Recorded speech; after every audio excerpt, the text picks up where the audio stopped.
오늘 우리에게 새날을 주신 하나님께 감사하고 이른 시간 주님의 전에 모인 여러분을 축복합니다. 우리 다 함께 하나님을 찬양하겠습니다. 찬송가 438장 찬양하겠습니다. 찬송가 438장 찬양하겠습니다.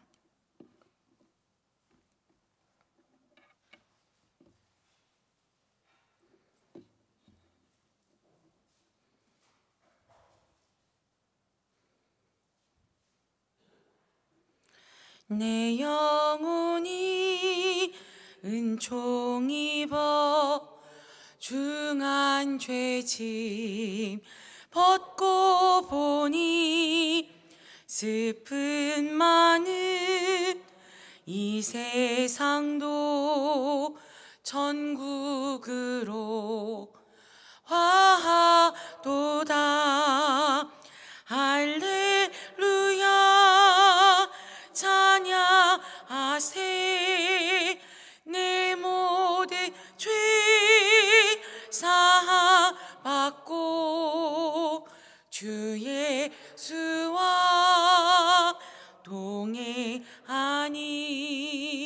그 어디나 하늘 나라 주의 얼굴 뵙기 전에 멀리 뵈던 하늘 나라 내 맘속에 이루어지니 날로 가깝도다.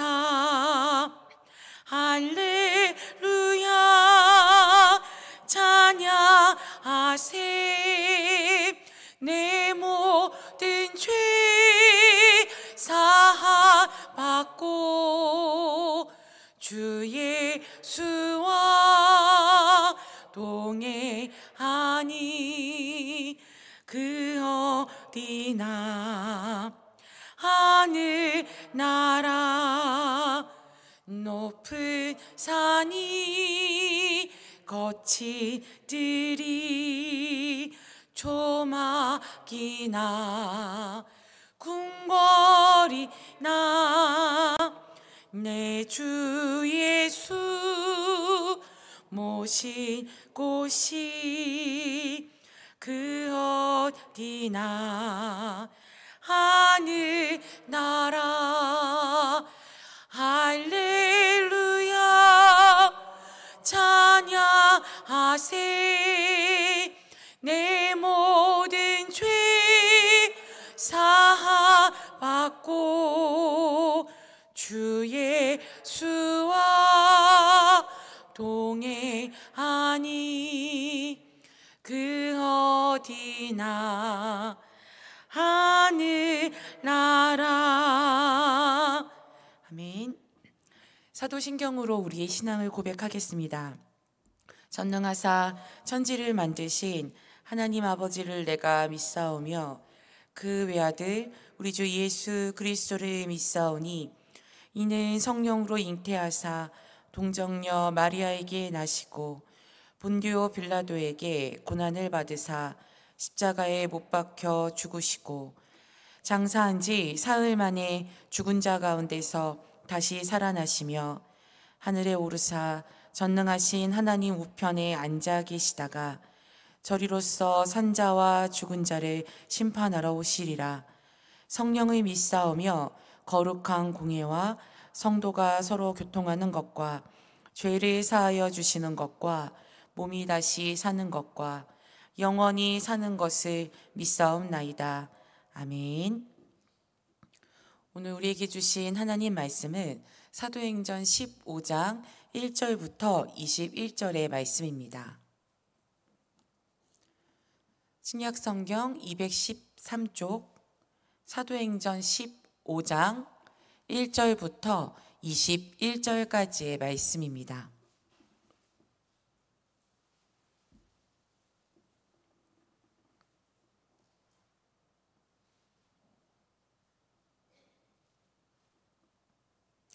한 목소리로 읽겠습니다.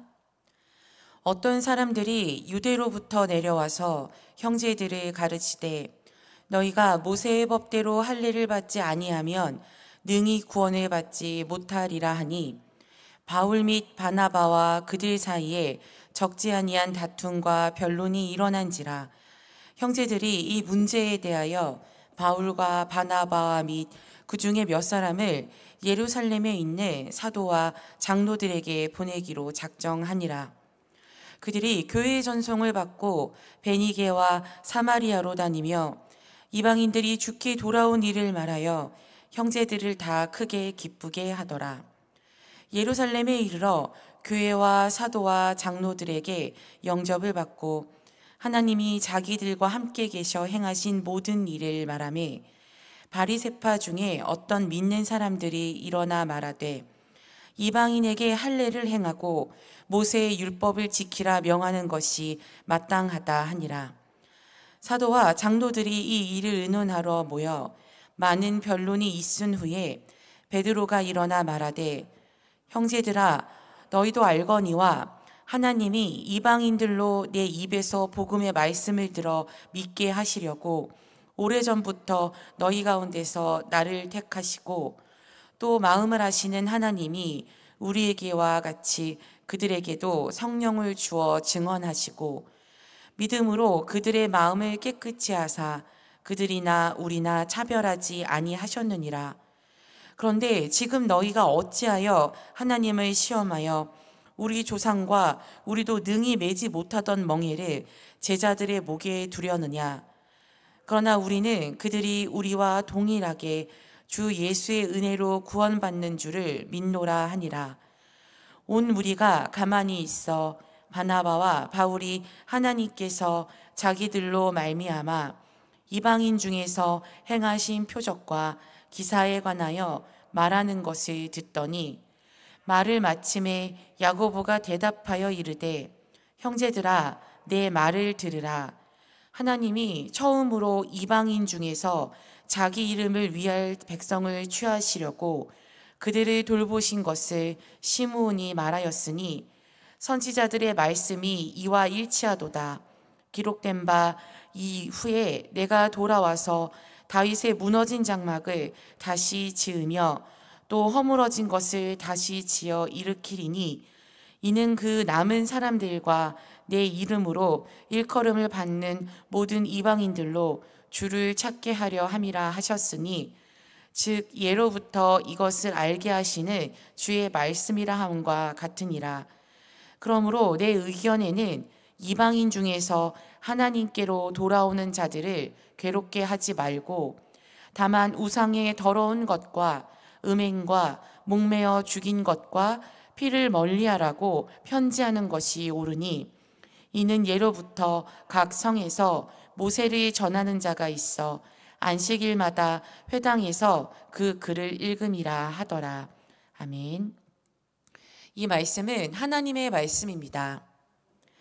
오늘 하루도 하나님의 말씀을 힘입어 승리하는 복된 날 되시기를 우리 주님이 우리에게 가장 좋은 것 주실 줄을 또 우리 주님과 동행하는 복된 하루 되시기를 간절히 소망합니다. 담임 목사님이 1박 2일 세미나를 참석하셔서 오늘은 제가 말씀을 전하도록 하겠습니다.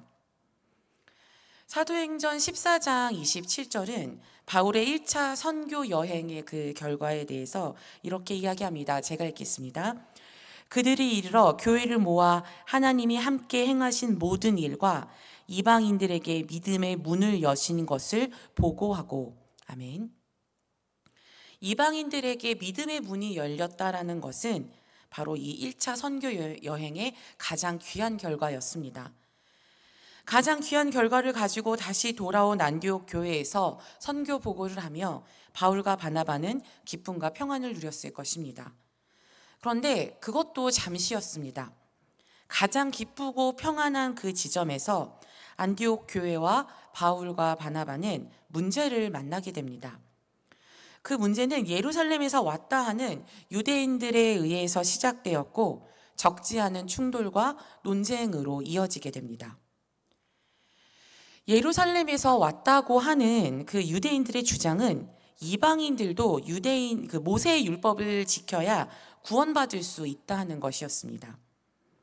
이들은 그것이 12사도가 중심이 된 그 예루살렘 교회의 공식 입장인 것처럼 이야기했고, 이방인들이 주축이 되었던 최초의 교회인 그 안디옥 교회가 이 입장에 따라야 하는 것처럼 굴었던 것 같습니다. 이로 인해 충돌과 논쟁이 발생한 것이지요. 예루살렘 교회는 유대인 선교를 중심으로 하고 안디옥 교회는 이방인 선교를 중심으로 이제 그 방향이 조금 달랐습니다. 안디옥 교회가 등장하고 본격적으로 이방인 선교를 나가기 전까지는, 그런데 이제 이방인이 그리스도인이 되려면 먼저 할례를 받아 유대인이 된 이후에라야 가능했습니다. 그러나 사도행전을 우리가 잘 읽어보면 간다게와 고넬료 그리고 1차 선교 여행의 그 지점들을 보면 그 이방인들에게 복음이 전해지면서 예전에 할례를 받고 유대인이 된 다음에 그리스도인이 되는 이것이 복잡한 문제가 되어버린다는 것을 알 수 있습니다. 유대교에서 개종한 그리스도인들은 유대교의 율법을 그대로 준수하고자 했습니다. 그대로 준수하면서 예수님을 믿었던 것이죠. 왜냐하면 율법은 유대인들에게 있어서 그들의 정체성이었습니다. 그것은 절대로 포기할 수가 없는 것이죠. 정체성이 사라지면 자기가 없어지는 것이라고 이렇게 믿었으니까요. 저는 이 지점에서 이들이 포기할 수 없었던 그 정체성이라는 것, 그 율법이라는 것이 자기 자신이었을 것이라 봅니다. 그들은 이방인들이 할례를 받고 유대인이 되어서 그들과 같은 입장, 같은 수준이 되기를 바랬을 것입니다. 1차 선교 여행에 선교 소식을 듣고 노파심에 가서 문제를 일으켰던 것이겠죠. 그러나 바울과 바나바는 하나님께서 다른 민족에게 믿음의 문을 열어주신 것을 직접 경험했습니다. 그러니 율법이 유대인의 정체성이라고 할 수도 있지만 그리스도인의 정체성과는 전혀 다른 문제인 것입니다. 그런데 이 문제가 시끄러워졌습니다. 문제가 시끄러워지자 안디옥 교회는 예루살렘 교회에 바울과 바나바와 몇몇 신도들을 대표로 보내서 이 문제에 대해서 보고하고 토론하기를 요청합니다. 그리고 예루살렘 교회에서 이방인들도 유대교의 율법을 지켜야 그리스도인이 되느냐, 율법과 상관없이 예수 그리스도를 믿음으로 그리스도인이 되느냐라는 주제로 최초의 사도회의가 열리게 됩니다. 먼저 바울과 바나바는 그들이 그 1차 선교 여행을 통해서 경험했던 그 모든 것들을 보고했습니다. 그러나 하나님의 은혜로 가득했던 이방인의 선교 내용을 듣고도 여전히 일부 유대인들, 바리새파에 속하였다가 그리스도인이 된 사람들, 그들이 할례를 받아야 그리스도인이 될 수 있다라고 계속해서 주장했습니다. 그런데 여기서 우리가 기억해야 되는 것은, 그러니까 이제 이들 바리새파였다가 그리스도인이 된 사람들, 그 할례를 주장하는 사람들, 그 사람들이 그 이방인들에게 복음 전하는 것 자체를 반대하는 것은 아니라는 겁니다. 이들은 예수 그리스도를 믿고 구원을 받은 자가 하나의 교회가 될 때 예수님도 할례를 받은 유대인이었으니 이방인들도 그렇게 교회 안으로 들어오는 것이 맞다고 피력하는 것입니다. 복음이 전파되는 것도 좋고 세계 곳곳에 교회가 세워지는 것도 좋으나 나의 입장에 내가 원하는 그 기준으로 이방인들이 맞춰라 라고 말하는 것입니다. 그때 고넬료의 가족이 베드로의 설교를 듣고 성령을 받고 모두 세례를 받은 일을 경험했던 베드로가 이렇게 이야기합니다. 오늘 본문이기도 하는데요. 8절에서 10절까지의 말씀을 우리 한 목소리로 다시 한번 읽어보도록 하겠습니다. 8절에서 10절의 말씀입니다. 또 마음을 아시는 하나님이 우리에게와 같이 그들에게도 성령을 주어 증언하시고 믿음으로 그들의 마음을 깨끗이 하사 그들이나 우리나 차별하지 아니하셨느니라. 그런데 지금 너희가 어찌하여 하나님을 시험하여 우리 조상과 우리도 능히 매지 못했던 멍에를 제자들의 목에 두려느냐. 아멘. 하나님은 차별이 없으시다고, 우리나 이방인이나 모두 예수님을 믿음으로 구원받는 것이라고 베드로는 자신의 그 이방인 선교를 그 이방인을 선교했던 그 경험을 비추어 이야기합니다. 우리는 베드로 사도의 이 목소리를 통하여서 우리가 무언가 잊고 있음을 깨닫게 됩니다. 우리는 제일 중요한 하나님을 잊고 있었습니다. 당신 말이 맞는가 내 말이 맞는가 이 문제로 다투느라 제일 중요한 하나님은 잊혀졌습니다. 아주 다행스럽게도 사도 베드로의 목소리를 통해 유대교 그리스도인들과 이방인 그리스도인들 간의 갈등의 문제에 있어서 누가 맞는가 누가 옳은가가 아니라 이 모든 일은 하나님이 하고 계시며 그러니 지금 이 현재의 갈등은 우리가 하나의 교회가 되기 위해서는 그 기준이 하나님이 되어야 해결할 수 있음을 알게 된 것입니다.